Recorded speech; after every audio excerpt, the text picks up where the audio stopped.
ఈ సంక్రాంతి కానుకగా మన టాలీవుడ్ నుంచి వచ్చిన మొదటి పాన్ ఇండియా సినిమాని గేమ్ చేంజర్.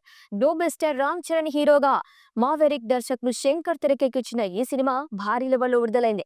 మరి ఈ సినిమా అంచనాలు అందుకుందో లేదో ఇప్పుడు తెలుసుకుందాం. ఇక కథలోకి వస్తే అభ్యుదయం పార్టీ పేరిట ప్రస్తుత ఏపీలో బొబ్బిలి సత్యమూర్తి శ్రీకాంత్ ముఖ్యమంత్రిగా కొనసాగుతారు.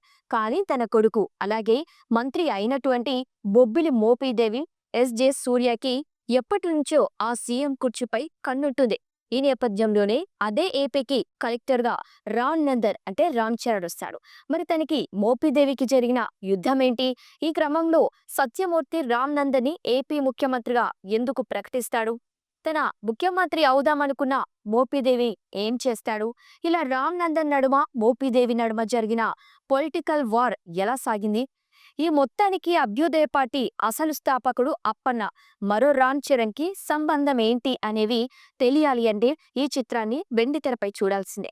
ఇక సినిమా ప్లస్ పాయింట్స్ గురించి చెప్పాలంటే ఈ సినిమా కోసం రామ్ చరణ్ అభిమానులే కాకుండా శంకర్ అభిమానులు కూడా ఎంతో ఆసక్తిగా ఎదురుచూశారు. మరి వారి అంచనాలకి ఏ మాత్రం తీసిపోని విధంగా ఉంటుంది అని చెప్పటంలో అసలు సందేహమే లేదు. సినిమా విషయంలో శంకర్ చెప్పినట్టే ఆడియన్స్ ని అటు ఇటు చూడకుండా ఆధ్యాత్మం తెరవైపే చూసే సాలిడ్ మాస్ ఎలిమెంట్స్ తో క్రేజీ స్క్రీన్ ప్లే తో పరుగులు పెట్టుతోంది. ఇక అలాగే సినిమాలో ఎలివేషన్స్ కానీ కొన్ని ట్విస్ట్ బాగా ఎగ్జైట్ చేస్తాయి. ఇక వీటిని మించి శంకర్ మార్ కొన్ని కొత్త ఆలోచనలు, తన పొలిటికల్ రిలేటెడ్ సినిమాల్లో కనిపించే మాస్ సన్నివేశాల తరహాలు కూడా ఇందులో కూడా ఉన్నాయి. ఇక నటీనటులు అయితే మొట్టమొదటిగా చెప్పాల్సింది రామ్ చరణ్ కోసమే. శంకర్ సినిమాలో ముఖ్యంగా అయ్యిందంటే ఆ ఎమోషన్స్. తన హీరో నుంచి శంకర్ ఏ తరహా పెర్ఫార్మెన్స్ చూపించారో ప్రత్యేకంగా చెప్పాల్సిన పనే లేదు. మరి గేమ్ చేంజర్ లో కూడా అన్ప్రెడిక్టబుల్ గా రామ్ చరణ్ తన నటనతో షాక్ ఇచ్చాడు. డెఫినెట్ గా తన కెరీర్ లో నిలిచిపోయి మరో ఐకానిక్ పర్ఫార్మెన్స్ ని తాను అందించాడని చెప్పడంలో ఎలాంటి సందేహం లేదు. ఇక రంగస్థలంలో ఒక చిట్టి బాబు ఇప్పుడు గేమ్ చేంజర్ లో అప్పన్న అని చెప్పాల్సిందే. ఊహించని విధంగా తనలోని నటుడు ఆడియన్స్ ని మెప్పిస్తాడు. అప్పన్న పాత్రలోని అమాయకత్వం, ఆ పాత్ర కోసం తాను చూపించిన డెడికేషన్ కి ఖచ్చితంగా హ్యాట్సప్ చెప్పి తీరాల్సిందే. ఇక రామనందన్ గా కూడా స్టైలిష్ లుక్ లో అలాగే తన యంగ్ లుక్స్ లో చరణ్ ప్రీతిస్తాడు. సినిమాలో సందర్భానికి తగ్గట్టుగా తనలోని వేరియేషన్స్ అదిరిపోయాయి అంతే. ఇక సినిమాలో అంజలి కోసం చెప్పుకోవాలి. చరణ్ కెరియర్ లో ఆ పాత్రలు ఎలాగో అంజలి కెరియర్ లో ఈ పాత్ర కూడా మిగిలిపోతుంది. తన రోల్లో అద్భుతంగా అంజలి నటించారు.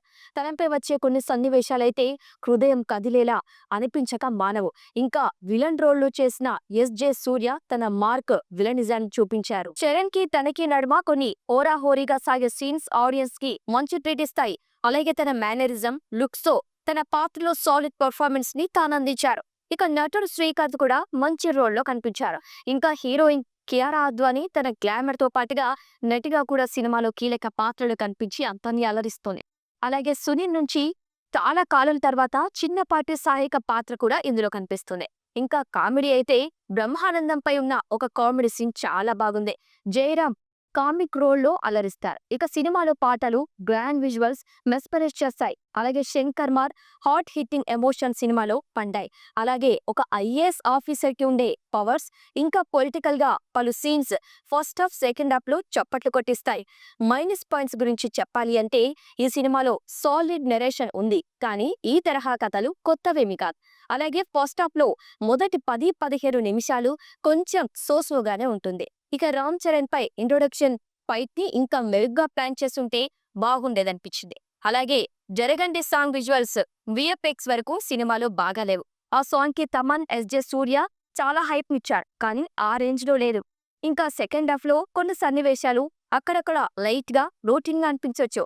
ఇక వీటితో పాటు అప్పన్న పాత్రని ఇంకొంచెం సేపు చూపించినా బాగుండేమో అనిపిస్తుంది. ఇంకా Shankar mark stylish action taking కూడా సినిమాలో మిస్ అయినట్లు తన ఫ్యాన్స్ కి అనిపించవచ్చు. టెక్నికల్ గా మాట్లాడాలంటే ఈ సినిమా దిల్ రాజు పెట్టిన ఖర్చంతా క్లియర్ గా కనిపిస్తుంది. ఇక నిర్మాణ విలువలు చాలా బాగున్నాయి. అయితే విఎఫ్ఎక్స్ లో ఇంకా బెటర్ గా చేయాల్సింది అనిపించింది. ఇక జరగండి సా థియేటర్ లో కొంచెం డిసప్పాయింట్ చేసినట్టుగా అనిపించింది. ఇక మిగతా అన్ని పాటలు మాత్రం శంకర్ స్టాండర్డ్స్ కి తగ్గ లెవెల్లో క్రేజీ థాట్స్ తో ఉన్నాయి. ఇక తమన్ పై చాలా మంది డౌట్స్ ఉండొచ్చు, కానీ డెఫినెట్ గా శంకర్ స్టాండర్డ్స్ కి తగ్గట్టుగా ఇచ్చాడు. ఎలివేషన్, స్కోర్ మాత్రమే కాకుండా ఒక పిల్లన గ్రోవి ఎమోషనల్ బీట్ అయితే సినిమాలో కదలిస్తాయి. ఎడిటింగ్ బాగుంది, సినిమాటోగ్రఫీ రిచ్ గా ఉంది. ఇంకా గ్రాండ్ విజువల్స్ తో చాలా బాగుందని చెప్పొచ్చు. ఇంకా దర్శకుడు శంకర్ విషయానికి వస్తే గత కొన్నాళ్ల నుంచి తన ఫ్యాన్స్ ఏం కోరుకుంటున్నారో దాన్ని చూపించే ప్రయత్నంలో సక్సెస్ అయ్యారని చెప్పుకోవచ్చు. ఇక కథ కార్తిక్ సుబ్బరాజ్ది అయినప్పటికీ తన మార్క్, కథనం, బలమైన ఎమోషన్స్ తో నడిపిన విధానం బాగుంది. ప్రతి నటుడి నుంచి బెస్ట్ ని తాను రాబట్టాడు. స్క్రీన్ ప్లే నడిపిన విధానం సినిమాలో ఎంగేజ్ చేస్తుంది.